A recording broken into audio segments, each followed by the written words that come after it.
கடகராசியை பொறுத்தளவுக்கு இந்த ப்ரொஃபஷனல் பையன்னு அதேமாரி பார்த்திங்கன்னா இந்த வாத்தியார் தொழில், ஒரு பாடத்தை கற்பிப்பது, குழந்தைகளை பார்த்து கொள்வது, குழந்தைகளுக்கு கல்வி கற்பிப்பது, எந்த ஒரு பெரிய விஷயத்தையும் சரியான நிர்வாகத்திறனோடு செயல்பட்டு அந்த விஷயங்களை மிகப்பெரிய அளவுக்கு வெற்றிகரமாக எடுத்து செல்வது.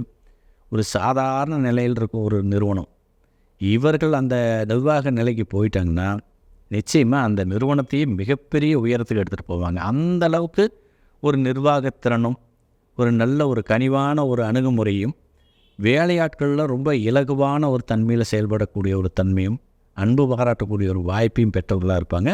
இதில் சிறப்பு நிர்வாகத்திறன் எப்படிங்கிறது இவங்களுக்கு அடிப்படையிலேயே வந்திருக்கும். சிறு குழந்தையிலே இருந்து பார்த்திங்கன்னா இவங்களுடைய நிர்வாகம்லாம் ரொம்ப அற்புதமானதாக இருக்கும். இதை செய்யாத அப்படிங்கிறத கரெக்டாக யூகிக்கக்கூடிய வண்ணமை பெற்றிருப்பாங்க. அதேமாதிரி விவசாயத்தில் கொடிகட்டி பெறக்கூடிய நபர்கள் இவங்களாக இருப்பாங்க. ஆடை ஆபரணம் சம்மந்தப்பட்ட விஷயங்களில் நல்ல வருமானத்தை பெறுவாங்க.